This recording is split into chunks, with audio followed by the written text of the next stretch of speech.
बार आप देख रहे हैं बोलो जिंदगी और अब जो है माँ ब्लड सेंटर माँ वैष्णो देवी सेवा समिति की ओर से मुकेश भैया काफ़ी दिन से इसका सपना देख रहे थे, वो साकार हुआ है। तमाम बिहार वासियों के लिए बिहार का पहला नॉन कमर्शियल ब्लड बैंक जो है वो अब यहाँ उद्घाटन हो चुका है।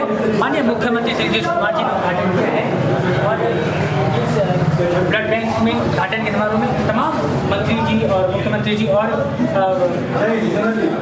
जम्मू कटरा के माँ वैष्णो देवी सेवा समिति से गुरु जी भी वहाँ से आए थे और इसका अनावरण हो चुका है, उद्घाटन हो चुका है। अब ये संस्था ये ब्लड सेंटर आम जनों के लिए खोल दी गई है। वो खुशी से आकर यहाँ पर डोनेशन दे सकते हैं और जरूरतमंदों को यहाँ से मुफ्त में ब्लड भी दी जाएगी। तो चलिए देखते हैं कि इस ब्लड सेंटर में किस तरह से निर्माण हुआ है।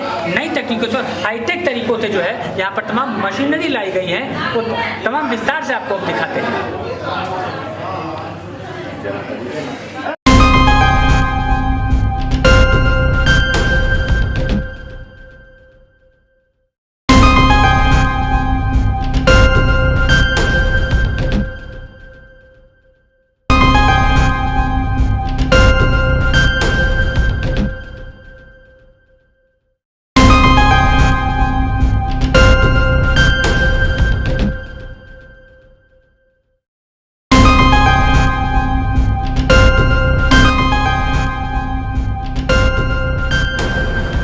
तो यहाँ पर अब हम पहुँचे हैं माँ ब्लड सेंटर के डोनेशन जो चैम्बर है जहाँ पर डोनर आकर ब्लड डोनेट करते हैं, तो उसकी क्या प्रक्रिया है और यहाँ पर किस तरह से वो डोनेशन हो रहा है। हमारे साथ हैं अमन परिणय, ये यहाँ पर टेक्निकल एग्जीक्यूटिव हैं, सुपरवाइज़र हैं।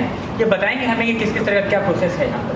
जी मैं आपको यहाँ भी जितने भी हम डोनर्स हम सेलेक्ट करते हैं उन सभी लोगों को सबसे पहले फिट एंड हेल्दी होना ज़रूरी होता है। तो इसमें मिनिमम क्राइटेरिया जो है एज का होता है। सबसे पहले ये 18 साल से ऊपर हम एज वाले को लेते हैं। 18 से 60 साल वाले हमेशा जो डोनेट कर रहे हैं वो 65 साल तक भी डोनेट कर अगर रहे हैं तो 65 साल तक भी ब्लड दे सकते हैं। तो ये मिनिमम एज क्राइटेरिया होती है, मिनिमम टू मैक्सिमम। वेट की जब बात करते हैं तो वेट में हम मिनिमम 45 kg तक वेट लेते हैं। 45 kg से नीचे जो लोग होते हैं उनका ब्लड नहीं दिया जाता है। उसके बाद तीसरी चीज़ जो आती है वो हेमोग्लोबिन का आता है। हेमोग्लोबिन 12.5 ग्राम ब्लड बैंक में ब्लड अगर डोनेट करना है तो किसी ज़रूरतमंद को ज़्यादा नहीं होती है, इसलिए सबसे ज़रूरी इस चीज़ के लिए होती है कि उनका हेमोग्लोबिन 12.5 ग्राम या उससे ऊपर हो तो हम उनका ब्लड हम कलेक्ट करते हैं। चलिए एक कॉमन से बात पूछते हैं आपसे, हाईटेक वाले तो बहुत लोग करते हैं कि जब भी अगर कोई डोनर आता है तो उसे ब्लड डोनेशन के लिए ऐसे स्लीपिंग टाइप चेयर प्रोवाइड करते हैं। ये एक्चुअली एनाटॉमिकली पोजीशन से बहुत ही रेस्ट मिलता है डोनर्स को। और ब्लड डोनेशन का जो वेन होता है हमारे लिए, जो हम वेन सेलेक्ट करते हैं जहाँ पे पंक्चर करते हैं, वो बहुत ही यहाँ पे डोनर को भी कंफर्ट होती है। हाथ रखने के लिए आप देख सकते हैं डोनर रेस्ट चेयर पे होती है, तो इससे बहुत ही आराम होता है। अच्छा, एक जो है ये हम लोग हमेशा वो पंपिंग करता है पेशेंट। जी हाँ, क्यों? बिल्कुल, ये प्रेशर क्रिएट करने के लिए होता है। हम लोगों ने जब ऊपर बीपी कफ बंधा होता है हमारा, या फिर टूर्निकेट अगर बांध करके जो लोग करेक्शन करते हैं, तो उस वक्त करेक्शन के टाइम पे ये प्रेशर क्रिएट करने का काम है। वेन्स में जब ब्लड पंप होकर के जा रहे हैं तो उसके साथ साथ ये जब बॉल स्माइली बॉल जो यूज़ करते हैं, वो बॉल को जब भी पंप करते हैं तो उससे प्रेशर क्रिएट होता है, तो ब्लड फ्लो करता है। ठीक, अक्सर हम इन चीज़ों को देखते हैं ब्लड डोनेट के साथ ये हाथ में होते हैं। यही कारण है जैसा कि अमन सर ने हमको बताया। और प्रोसेस की बात करें कि यहाँ का जो ब्लड यहाँ पे पैकेट में आ जाता है, उसके बाद क्या करते हैं, ये क्या चीज़ है? ये BCM, इसे हम BCM कहते हैं, ब्लड कलेक्शन मॉनिटर हुआ। ये वेट भी करता है ब्लड का और साथ साथ में ब्लड को मिक्सअप भी करता रहता है। पहले ये चीज़ नहीं होता था तो मैनुअली हाथ से मिलाना पड़ता था। अब ये चीज़ क्या है, ये ब्लड को मिक्स करता रहता है, जो कि बैग में जो केमिकल रहता है वो बहुत अच्छे तरीके से ब्लड में मिक्स हो जाए और उसकी जो लाइफ है वो कम्प्लीटली Day 1 से लेकर के Day लास्ट तक मेंटेन। यहाँ पर जब डोनर के जो ब्लड जो है वो पैकेट में हो जाते हैं, पैकिंग की, उसके बाद का प्रोसेस क्या है? उसके बाद वो हम लोग उसको कंपोनेंट सेपरेशन के लिए लेकर के जाते हैं। जैसे आप देख सकते हैं यहाँ पे हम लोगों के पास ये ब्लड बैग रखी पड़ी हुई है, तो ये यहाँ से अब ले जाएंगे। अब आधे 1 घंटे पहले इसका कलेक्शन हो चुका है, तो अब ये विदिन 4 से 6 घंटे के अंदर इसका हम लोग कंपोनेंट सेग्रीगेट करेंगे और उसके बाद इसे अलग अलग रेफ्रिजरेटर्स जहाँ जहाँ उसकी ज़रूरत है, जहाँ जहाँ उसे रखना है, उसे स्टोरेज किया जाएगा। चलिए, ये तो होगी प्रोसेस की बात। अब एक खास बात हम आपसे ये पूछना चाहेंगे कि आप तो माँ वैष्णो देवी सेवा समिति का बैच आप पर लग गया है, मतलब आप इस संस्था से जुड़ चुके हैं। हालांकि जब आपको इतनी जानकारी है तो कहीं ना कहीं आप किसी निजी संस्थान में से जुड़े भी होंगे। तो एक जो फ़र्क जो हम कहें कि वहाँ जो डोनर आते हैं और यहाँ जो डोनर से आप जो मिले, क्या दोनों की मेंटालिटी में क्या फ़र्क है? फ़र्क सबसे बड़ा ये है कि यहाँ अभी तक जितने भी लोगों ने डोनेट किया है ब्लड, ये सारे हमारे परिवार के सदस्य ही लोग हैं। ये ऐसा नहीं कोई किन्हीं में ऐसा महसूस या किसी भी बंदे में ऐसी भावना नहीं थी कि वो बाहर के लोग हैं, वो बाहर से आकर के किसी के लिए देने दिया है। उन लोगों ने, सभी लोगों ने माँ ब्लड सेंटर के अंदर आकर के अपने आप को एक परिवार के रूप में जोड़ा है और परिवार को आगे बढ़ाने के लिए, उसके अच्छे से काम होने के लिए और गरीबों का सहायता हो सके, इसलिए उन्होंने सभी लोगों ने रक्तदान किया। रेवंत जी, बहुत बहुत शुक्रिया आपका हमसे इतना विस्तारित रूप से बातचीत करने के लिए, समझाने के लिए, और आप इससे जुड़े हैं, आपको भी हमारी ओर से बोलने की कोशिश करता हूँ। जय माता। तो ये वो ब्लड बैंक है और ये तमाम मशीनरी है जो माँ ब्लड बैंक में आ चुका है और ये वर्क भी करने लगे हैं। यहाँ के सहयोगी, आपका नाम क्या हो? सूरज कुमार। सुरेश कुमार जी हमारे साथ यहाँ के कार्यरत कर्मचारी हैं। ये बताएंगे हमें कि ये जो मशीन है वो किस काम में आती है? सर ये जो मशीन जो है हमारा, ये ब्लड स्टोरेज मशीन है सर। आफ्टर द डोनेशन, नीचे हमारा डोनेशन होता है, उसके बाद इसके अंदर हम अनटेस्टेड ब्लड को इसमें स्टोर करके रखते हैं। इसमें तब तक स्टोर करके रखते हैं जब तक कि हम उसका ग्रुपिंग वगैरह हो गया, वायरल टेस्ट वगैरह जब तक नहीं कर लेते हैं, तब तक उस ब्लड को हम इसके अंदर स्टोर करके रखते हैं 2 to 6 डिग्री सेल्सियस पे। After the donation, after the testing, जब ब्लड टेस्ट हो जाता है, अगर उसके अंदर किसी भी तरह का अगर वायरल इन्फेक्शन नहीं पाया जाता है, प्लस हमको ग्रुप उसका पता लग जाता है, तो उसके बाद हम उसको स्टोरेज रूम के अंदर ट्रांसफर कर देते हैं सर। जैसे कि सर ये मेरा मशीन है सर, ये मेरा सेंट्रीफ्यूजिंग मशीन।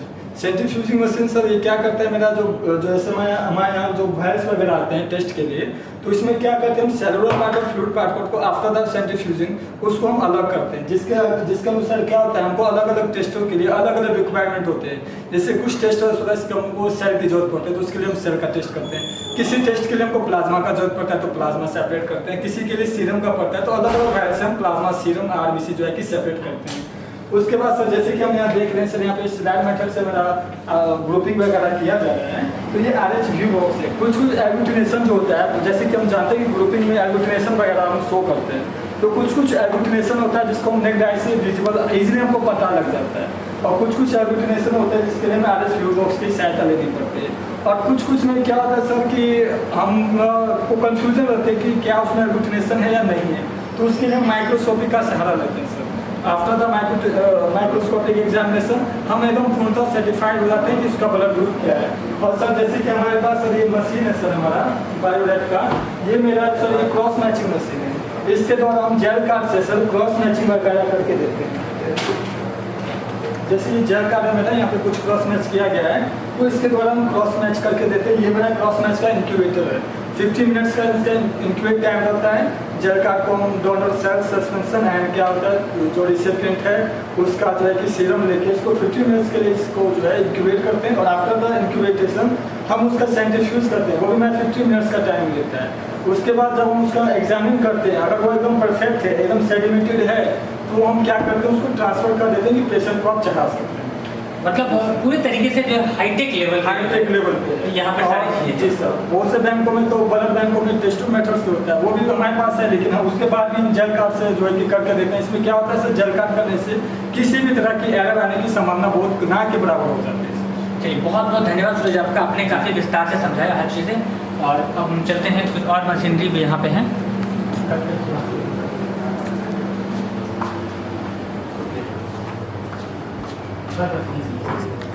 कुछ और भी यहाँ पर हाईटेक मशीनें हैं। ये किस की मशीन सर? ये जैसे कि हम जिस अभी रूम में बैठे हुए हैं खड़े हैं सर, ये मेरा TTI होगी, यानी टोटल ट्रांसफ्यूजन इन्फेक्शन। जैसे कि बहुत से पेशेंट्स होते हैं, उसमें अलग अलग तरह की वायरल इन्फेक्शन होता है। जैसे कि हम जनरली 5 इन्फेक्शन का जो है कि डिटर्मिनेशन कहते हैं इस लैब के अंदर, जैसे हो गया sir HIV, SCV, syphilis, HBsAg and malaria का।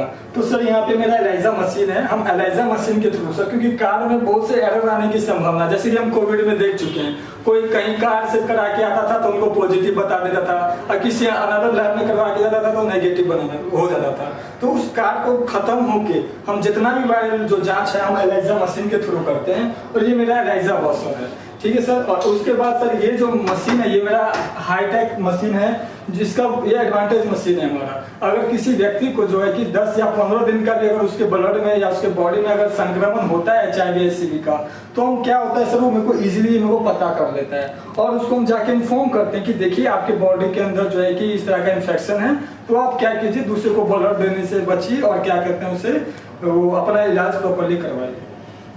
बहुत धन्यवाद सुझाव आपका, काफी विस्तार से आपने हर चीज बताया। एक और मशीनरी है जिनके बारे में जो सबसे मेरे ख्याल से आखिरी वो यूज आता है। यस सर ये सर ये मेरा क्रायोबास है सर, पटना एम्स के बाद दूसरा ये मशीन है जो कि हमारे महाब्लड बैंक के अंदर ये हमको प्रेजेंट है सर। इसका जो है हम लीवर एंड किडनी ट्रांसफ्यूजन में इसका यूज करते हैं, और यहाँ पे हम ब्लड बैंक के अंदर जैसे कि हम प्लाज्मा वगैरह स्टोर करते हैं -40 के अंदर -80 के अंदर। जैसा कि हम लोग जनरली जानते हैं कि 4 डिग्री के बाद वो तो आइस फॉर्म में चेंज होना स्टार्ट हो जाता है, तो जाहिर सी बात है अगर हम -40 में या फिर -80 में स्टोर करके रखते हैं तो मेरा आइस फॉर्म में होगा, तो उस आइस फॉर्म तो डायरेक्ट हम रेफर कर नहीं सकते, तो उसको हम क्या करते हैं सर, इसके द्वारा क्या करते हैं सर, लिक्विड में चेंज करके जो है कि हम जो लेने के लिए आते हैं रिसेप्टर, उसको हम जाके डोनेट देते हैं। बहुत धन्यवाद आपका।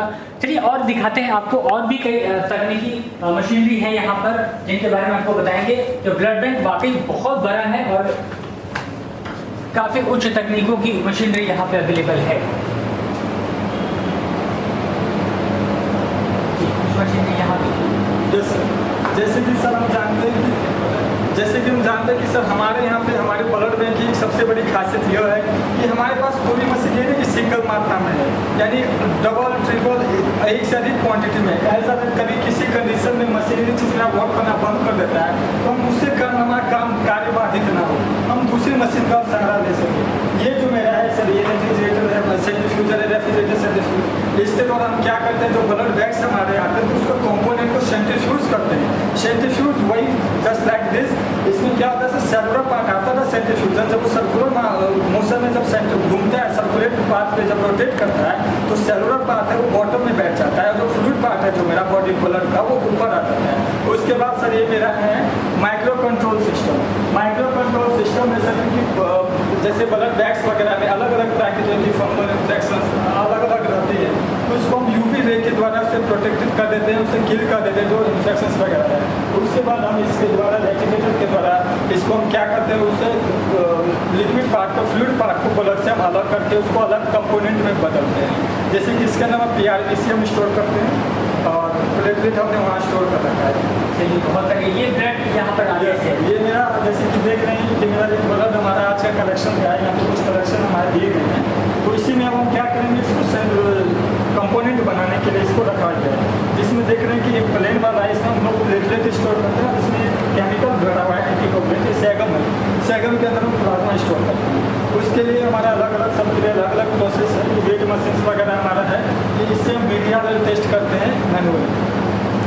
बहुत बहुत धन्यवाद। ये हमारा रिमिंग का प्लेटलेट इनक्यूबेटर है, इसके अंदर हम क्या करते हैं, प्लेटलेट को 5 डेज के लिए हम स्टोर करके रखते हैं। प्लेटलेट्स ये जनरली प्लेटलेट्स के लिए होता है। मतलब जितने भी यहाँ मशीनरी हैं वो उच्च तकनीक के हैं। जैसे कि आपने कुछ ऐसे मशीनरी के बारे में बताया जो एम्स पटना है, जो एम्स है उसके बाद सीधा यहाँ है, मतलब और भी जितने भी यहाँ पर पटना में मौजूद ब्लड बैंक है वहाँ पर ये अवेलेबल नहीं? नो सर, अब फिलहाल तो बिल्कुल नहीं। अच्छा, फिलहाल अवेलेबल। चलिए बहुत अच्छी बात है। यहाँ पर एक नॉन कमर्शियल होने के बावजूद भी इतने हाई तकनीक की मशीनरी यहाँ पर है।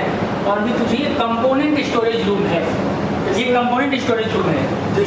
जी सर, इसमें हम अपने कंपोनेंट को स्टोर करके रखते हैं। जैसे कि हम यहाँ देख रहे हैं हमारा ब्लड के लिए है, ब्लड हम अगर हमको ब्लड स्टोर वगैरह करना रहता है तो उसमें हम हमारा ब्लड स्टोर करते हैं।